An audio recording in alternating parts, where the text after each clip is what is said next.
नमस्ते, कैसे हैं आप सब लोग। ब्यूटीफुल सक्सेस स्टोरी लेकर के आई हूँ। शादी पक्की हो गई है। बहुत सारी प्रॉब्लम्स आई, बहुत सारे ऑब्स्टेकल्स आए, बट इनकी शादी अब पक्की हो चुकी है। चलिए देखते हैं कि क्या है सक्सेस स्टोरी। किसी अजीब सी प्रॉब्लम की वजह से इन्होंने अपना नाम नहीं दिया है। अभी आप अजीब सी प्रॉब्लम सुनेंगे ना तो आप इन्हें खुद ही कमेंट करके बोलिएगा कि ये कोई प्रॉब्लम नहीं है जिसके लिए आप अपना नाम नहीं दे सकते हैं। ठीक है, अभी बीच में आ जाएगी वो वाली बात। आप सुनिए पहले सक्सेस स्टोरी। हाय दी, मैं आज अपनी सक्सेस स्टोरी आपके साथ में शेयर करना चाहता हूँ। मैं बहुत खुश हूँ। मेरी एंगेजमेंट आज ही हुई है और आज ही रात को मैं ये सक्सेस स्टोरी आपके साथ में शेयर कर रहा हूँ।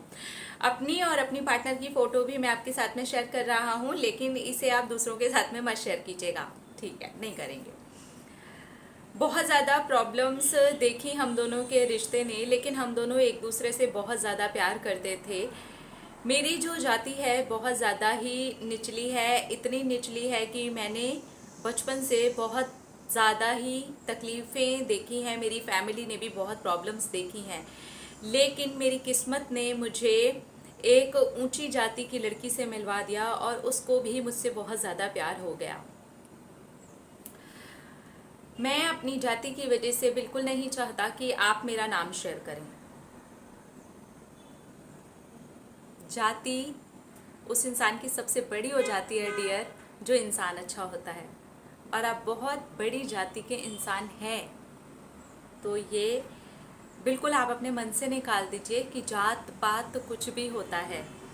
जात पात धर्म, इंसान और इंसान कितना अच्छा है इसके ऊपर ही डिपेंड करता है। उसका धर्म भी सबसे बड़ा हो जाता है, उसकी जाति भी सबसे बड़ी हो जाती है। अगर वो इंसान अच्छा है तो आप इंसान बहुत अच्छे हैं। इसलिए अगर आप अपनी ये सक्सेस स्टोरी देखेंगे तो मन हो तो आप अपना नाम लिख करके जा सकते हैं। ठीक है, लेकिन ये बात अपने मन से प्लीज़ निकाल दीजिए।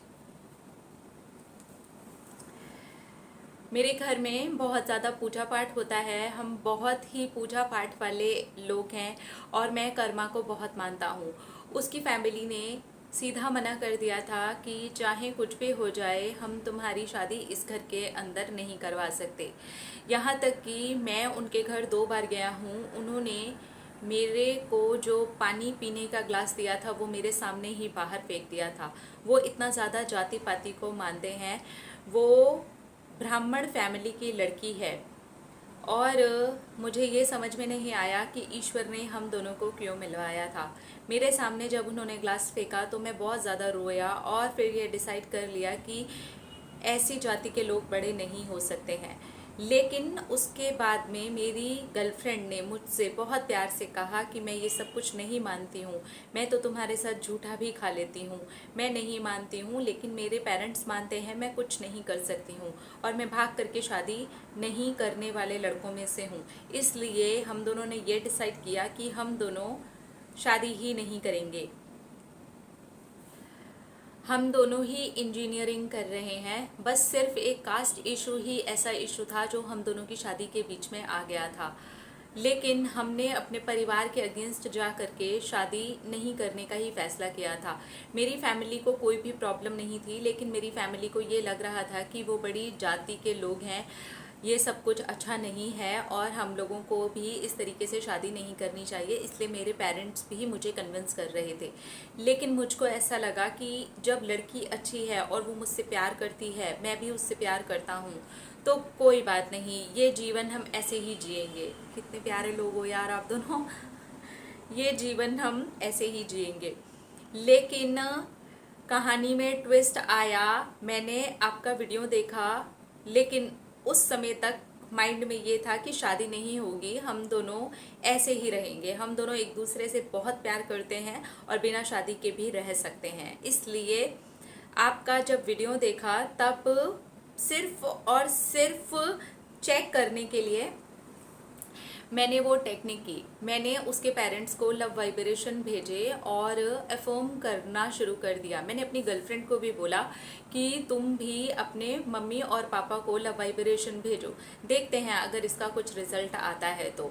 लेकिन आपके ही एक वीडियो में मैंने देखा था जहाँ पर आपने कहा है कि रिजल्ट्स नहीं देखने हैं, तो मैंने रिजल्ट देखने बंद कर दिया और ये सोचना शुरू कर दिया चलो हम दोनों के बीच में तो प्यार है, अगर जाति की वजह से हमारे कर्मास खराब हो रहे हैं तो हम उसे हील कर लेते हैं। यही सोच करके मैं लव वाइब्रेशन भेज रहा था और मेरी गर्लफ्रेंड ने भी यही सोच करके लव वाइब्रेशन भेजे।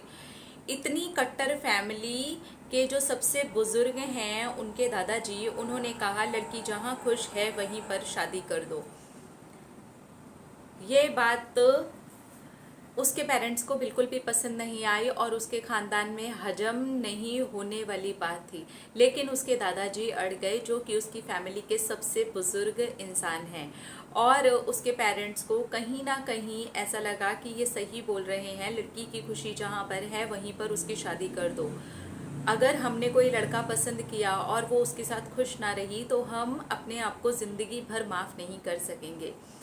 और उन्होंने हमारी फैमिली को इनवाइट किया, यहाँ तक कि मेरे इन लॉज ने मुझसे माफ़ी भी मांगी क्योंकि उन्होंने मेरे साथ बहुत ही बेइज्जती वाला सलूक किया था। लेकिन मैं वो सब कुछ भूल गया था। जब मैं उनको लव वाइब्रेशन भेज रहा था मेरे मन में एक भी बार ख्याल नहीं आया कि उन्होंने मुझे इतना बेइज्जत किया था। अब वो लोग बहुत ही प्यार करते हैं और बहुत अच्छे रीति रिवाज से सत्यनारायण की कथा के साथ में हम दोनों की एंगेजमेंट हो गई है। आज मेरे घर में सत्यनारायण की कथा हुई थी और वो लोग यहीं पर आए थे। उन्होंने हमारे घर पर हमारे घर का बना हुआ खाना खाया। हमारे घर में दीदी नॉनवेज वगैरह भी नहीं बनता है। हम बहुत ज़्यादा कर्मों का ध्यान रखते हैं। मेरी मम्मी बहुत ज़्यादा इन सब चीज़ों को फॉलो करती है और मैं बहुत खुश हूँ कि मैंने आपकी लव वाइब्रेशन वाली वीडियो को देखा और फॉलो किया। उसके साथ में मैंने और मेरी गर्लफ्रेंड ने दोनों ने मिल करके एफर्मेशंस दिए थे। आज ये दिन देखने को मिल गया। मुझे विश्वास अभी भी नहीं हो रहा, लेकिन ये सच है। Thank you, thank you, thank you. Love vibration सचमुच में बहुत अच्छे से काम करता है। एफर्मेशंस भी बहुत अच्छे से काम करते हैं। प्लीज़ दीदी, मैं आपसे रिक्वेस्ट करूँगा कि आप मेरा नाम मेंशन नहीं कीजिएगा और मेरी गर्लफ्रेंड का भी आप नाम मेंशन मत कीजिएगा और मेरी ये फ़ोटो भी आप कहीं पर भी शेयर मत कीजिएगा। मैं आपके साथ में अपनी शादी की फ़ोटो भी शेयर करूँगा। Okay, thank you, thank you. देखिए, लव वाइब्रेशन सचमुच में बहुत अच्छे से काम करते हैं। अगर आप फील करते हैं और लव वाइब्रेशंस भेजते हैं तो ये एक हीलिंग का काम कर देता है। अगर दो एनर्जीज़ के बीच में कुछ भी प्रॉब्लम चल रहा है और आप उसको बिल्कुल करेक्ट वे में भेजते हैं तो फिर कमाल के रिजल्ट्स आते हैं। मैं सच में बड़ी शॉक्ड हुई थी जब मैंने ये कहानी पहली बार पढ़ी थी कि पानी पीने का ग्लास भी उसके सामने फेंक दिया गया। उसको सच में बहुत हर्ट हुआ होगा, लेकिन फिर भी आप इतने अच्छे, ईगो है ही नहीं आपके अंदर, लड़के हैं, आपके जैसा दामाद शायद उनको नहीं मिलता, कभी भी नहीं मिलता। अब वो कितना भी ढूंढते वो दामाद बन करके ही रहता और कोई भी छोटी बड़ी बात में उनको कोई ना कोई बात सुना देता। लेकिन आपके साथ इतनी बड़ी बात हुई, वो भी आप भूल गए और आपने लव वाइब्रेशन का सहारा लिया और आप दोनों गर्लफ्रेंड बॉयफ्रेंड ने मिलकर के ये काम किया, इसलिए रिजल्ट्स आपको इतनी जल्दी आए हैं। I am really very happy for you और ईश्वर आप दोनों का साथ हमेशा बना करके रखे। आप दोनों की शादीशुदा ज़िंदगी बेहतरीन बनी रहे, आप दोनों हमेशा खुश रहें और दोनों परिवारों के बीच में ये जो जाति है और ये जो चीज़ें हैं, ये मिल करके ये चीज़ें अगर अभी भी एग्जिस्ट करती हैं तो ये ख़त्म हो जाएं। आपका परिवार, आप दोनों इस मिसाल को कायम कर सकें और इस चीज़ को आगे बढ़ा सकें कि ये चीज़ें अब मायने नहीं रखती हैं। इंसान की इंसानियत मायने रखती है, उसका अच्छा होना मायने रखता है, उसके विचार मायने रखते हैं। मैं सच में हिल गई थी और मुझे लगा कि अभी भी ये सारी चीज़ें इतनी इस लेवल पर चलती हैं। अपना अपना रखिए ख्याल, अपने आप से कीजिए ढेर सारा प्यार ताकि आप अट्रैक्ट करें ढेर सारा प्यार। I love you all. Tata.